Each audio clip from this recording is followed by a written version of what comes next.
Hello and welcome to Edify Concept. So ये video ISC class 12 के students के लिए होने वाली है।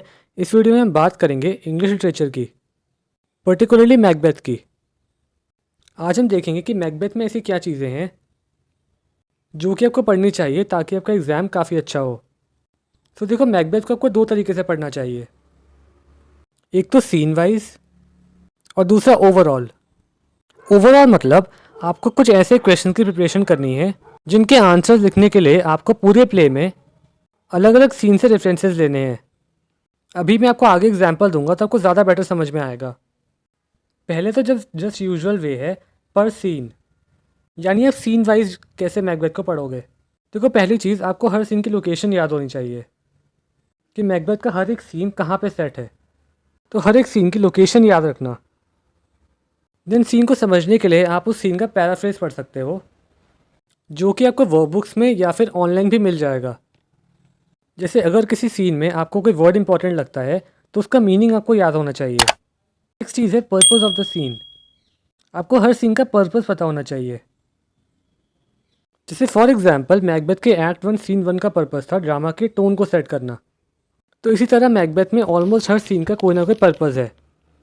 आप पर्पस कह सकते हो या आप सिग्निफिकेंस भी कह सकते हो, सिग्निफिकेंस ऑफ द सीन। तो ये आपको पता होनी चाहिए।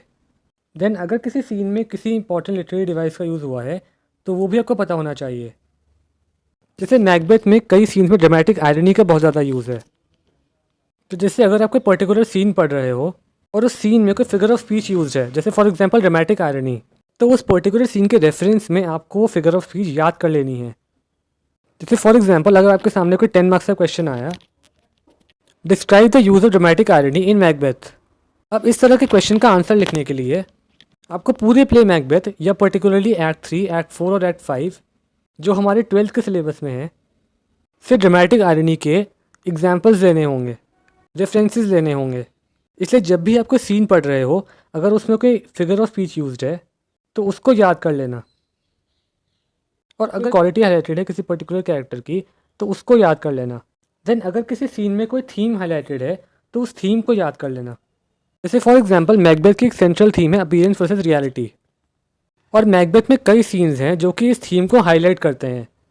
तो इसी तरह जब आप कोई सीन पढ़ रहे हो, अगर वो सीन किसी पर्टिकुलर थीम को हाईलाइट कर रहा है तो उस थीम को आपने याद करना है। और लास्ट में वी हैव सिंबॉलिज्म। मैकबेथ में सिंबॉलिक मीनिंग्स बहुत हैं। जैसे फॉर एग्जांपल एक्ट 2 सीन 2 में ब्लड मैकबेथ के गिल्ट को सिग्निफाई करता है।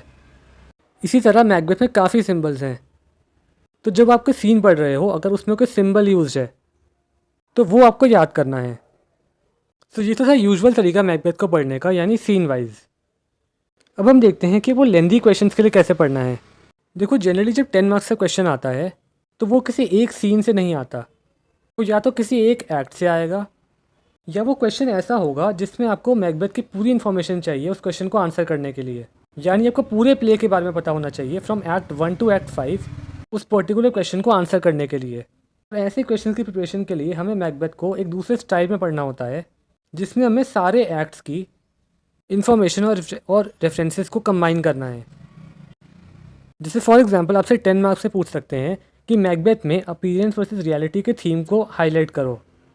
अब ऐसे क्वेश्चन को आंसर करने के लिए आपको अलग अलग एक्ट्स और अलग अलग सीन से रेफरेंसेस लेने होंगे। इसलिए खाली सीन वाइज पढ़ना इनफ नहीं है, आपको एक ओवरऑल सेंस में भी मैकबेथ को पढ़ना होगा, बिकॉज मैकबेथ एक प्ले है। तो फर्स्ट ऑफ ऑल आपको थीम्स के सेंस में ओवरऑल पढ़ना है मैकबेथ के हर एक्ट को। अगर आपसे कोई कैरेक्टर एनालिसिस पूछते हैं तो उसमें भी आपको डिफरेंट सीन से रेफरेंसेस लेने होंगे। और फिगर ऑफ स्पीच से भी ओवरऑल टाइप के क्वेश्चंस आ सकते हैं, पर्टिकुलरली सॉलिलोक्वी या फिर ड्रामेटिक आयरनी के, बिकॉज ये दोनों फिगर ऑफ स्पीच मैकबेथ में बहुत ज़्यादा यूज्ड हैं। तो आपको 10 मार्क्स के क्वेश्चन में डिस्क्राइब करना पड़ सकता है कि ड्रामेटिक आयरनी को मैकबेथ में कैसे यूज़ किया है, और इसके लिए आपको डिफरेंट सीन से रेफरेंसेस लेने होंगे। तो मेनली बस ये 3 चीज़ें हैं, थीम्स, कैरेक्टर स्केच और फिगर ऑफ स्पीच, जिसके लिए आपको डिफरेंट सीन से डिफरेंट एक्ट से रेफरेंसेस लेने होंगे। अब यहाँ पे मैंने कुछ क्वेश्चंस के एग्जांपल लिस्ट करे हैं जिनको आंसर करने के लिए भी आपको डिफरेंट एक्ट्स और डिफरेंट सीन से रेफरेंसेस लेने हैं। और देखो, इस तरह मैकबेथ को पढ़ने के लिए बेस्ट ऑप्शन है कि आप किसी वर्कबुक से पढ़ो, पर्टिकुलरली थीम्स, कैरेक्टर स्केच और फिगर ऑफ स्पीच। आपको ऑलमोस्ट हर एक वर्कबुक में मैकबेथ की थीम्स, कैरेक्टर स्केचेस और लिटरेरी डिवाइसेस मिल जाएंगे और इस तरह के क्वेश्चंस के आंसर्स भी मिलेंगे, जहाँ पे आपको डिफरेंट एक्ट और डिफरेंट सीन से रेफरेंसेस को कंबाइन करना है।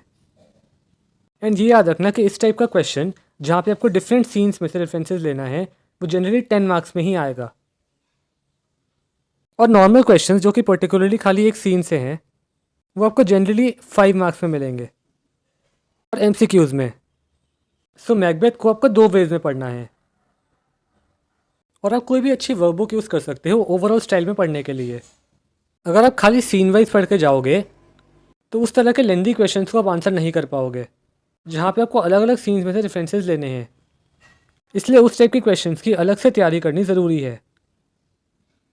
सो आई होप इस वीडियो से आपको हेल्प मिलेगी। ऐसी ही और वीडियोज़ के लिए इस चैनल को सब्सक्राइब कर लो। Thank you so much for watching.